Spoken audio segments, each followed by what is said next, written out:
August 10th, 2023 marks 5 years since Nicki Minaj released their Queen album. Welcome back to my channel, y'all. It's Destiny, and today we have a special edition of Barbology. If you don't know what Barbology means, it is the scientific study of Nicki Minaj and the Barbz fan base, and that's what we talk about here, as well as female rap politics and pop culture. But today, of course, we are going to focus on the Queen album since it marks the 5-year anniversary. So let's get right into it. Please be sure to like the video as we go through.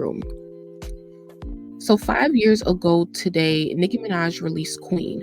Her fourth studio album spawned the top 10 hit Chun-Li and debuted at number 2 on the Billboard 200 with 185,000 units sold first week.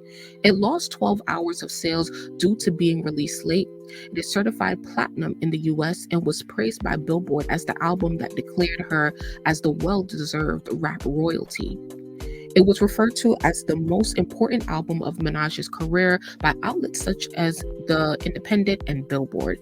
It's also been streamed over 2 billion times on Spotify. Okay, so on the 5th year anniversary, I just wanted to share my thoughts on the impact of Nicki's fourth studio album, Queen. Often, Barbz debate on their favorite album by Nicki, and it's usually either Queen or the Pinkprint, unless you're a pop Nika stan or a Barb who loves Nicki's pop music. I say Queen because it's a great album, obviously, and I be having to fight extra hard for it because of all of the slander y'all give it, you know. And in these conversations or debates, Barbz usually say that it's because they prefer the Pinkprint over Queen because the rollout of Queen was messy, and there was a lot of drama. But me personally, I don't let that overshadow the quality of music. As stans, we choose to stan an artist not only because we love their music, but because we love their personality, brand, and message. Our support goes beyond the music, so I understand why we pay attention so heavily to everything that they have going on outside of the music. But I think sometimes we need to take a step back and remind ourselves periodically that we became a fan because of the music first. And at the end of the day, if you really care about Nicki or any artist's music and them as a human, you should consume their music from and form an opinion based on the quality of music only. Now, I personally say Queen is my favorite, but the truth is that I really can't decide between that and the Pinkprint. The Pinkprint, I lived with it in a different way, and it carried me through what I was going through that time. I don't have the same emotional connection to Queen as I do with the Pinkprint, and while my emotional experience with the Pinkprint was obviously connected to what Nicki was going through emotionally while making the album, hence that's why it was in the music, right? She was going through her breakup with Safari and getting into a relationship with Nicki. Not that I was necessarily going through a breakup. The album is just what I consider an emotional roller coaster. You have high tempo tracks such as Trinidad Girls, and then you got like the big 3 at the top, All Things Go, I Lied, as well as The Crying Game. So even though I feel more emotionally connected to the Pinkprint, a lack of emotional connectivity doesn't influence how I feel about the Queen album. Does that make sense? But anyway, enough about the Pinkprint because this is Queen's moment to shine. My faves on the Pinkprint are Sir, Run and Hide, Good Form, as well as Hard White. Good Form is one of my favorite music videos of all time. Sir, yeah. But my other honorable mentions are... Actually, I'll save that for the comments. So this is really where I want to know what your favorites. I named 4 songs as my favorite. So if you have a top 3, top 4, or top 5, I would love to know what you guys thought, what your favorites on the album are as well.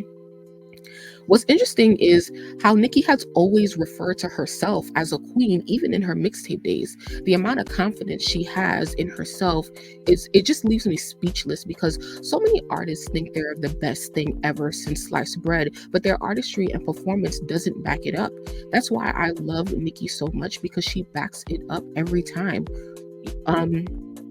her branding and all of the imagery, as you can see, throughout the Queen era, in every music video was so on point. And it showed her, it wasn't just this conventional image of a queen sitting on a throne, like, the Queen of England with a crown. The crown looked different in every iteration, every imagery, in hard white to good form to ganja burn. The crown looked different. And what she was sitting on, that log in good form, she was sitting on, the twins, right? And then in the hard white, can't remember exactly what she was sitting on, but like all those different types of whatever, like the reiterations of like what a crown is and what a throne is, she really showed that, and actually never really spoke on that imagery and why she chose to go that way, because she chose to show another image of what a queen could be.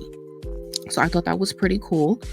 Which album do you guys feel solidified Nicki's legacy in hip hop? Do you feel like it was the Pinkprint, or do you feel like it was Queen? I mean, every time like I listen, once again, when I listen to mixtape songs and I hear her call herself the Queen, it's just so crazy how like Nicki really manifested her position in hip hop. And so many people, once again, like say they're the best and the biggest and all of that stuff, but they really not. They really not, because they tell you in hip hop, you should say, I'm the best, I'm the biggest, I'm this, I'm that. And y'all really do, excuse me, y'all really don't be. I'm so sorry to let y'all know. But I also have another question for you guys real quick. When you first heard the album, what were your favorite songs when you first heard it? Fast forward to today, what are your favorite songs from the album today? Because mine have changed, and I'm gonna let you know what my first favorite songs were and what my current favorite songs are in the comments. So let me know in the comments as well. And thank you guys so much for watching. Please like the video, subscribe, and most importantly, turn on notifications, because so much more Nicki content coming, and I really appreciate everybody for being here.